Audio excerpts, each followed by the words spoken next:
I'd like to start this physics talk by inviting you to join me in a short meditation. Just like any other meditation, the first step involves removing outside influence and stimulus. For example, this building is great at shielding us from the sounds and smells of the city. Some people may travel to remote locations to get away from their influences, but for now, and only if you want to, you can try closing your eyes. The second, and perhaps hardest step, involves removing internal influences. For this, we can follow one of two approaches, prevention and mitigation. I can't help you change what feelings and thoughts you came in this room with, so it's a bit late for prevention, but we can try some soothing mitigation together. For example, if we all take a deep breath, we can try to wash away those clingy, busy thoughts from our mind. What we're working towards is a state of mindful observation, a heightened state of awareness and attention. The easiest thoughts to observe are going to be the ones that come often, that come from known sources, and that leave behind a splash of emotion. These may not be as interesting, but they give us a very good point of reference and calibration. The third and final step involves giving ourselves time.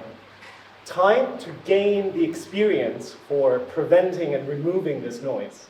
Time to familiarize ourselves with what remains and our response to it.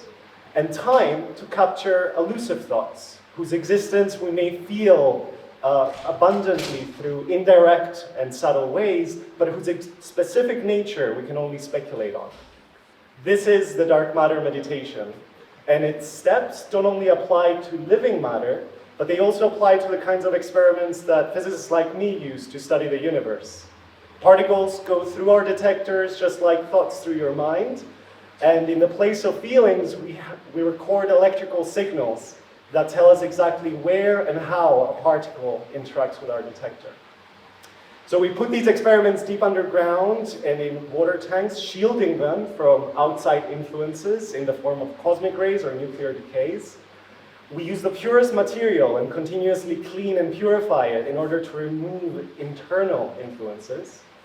We develop and validate models for the background noise that remains and how our detector responds to it. And we take as much data as possible. And all of this to detect the elusive interaction from dark matter, something that we have abundant indirect evidence for from all scales and times in the universe. Something that is 5 times as abundant as what we would call ordinary matter. Unfortunately, all we can do for now is pay close attention, breathe, and wait. Thank you.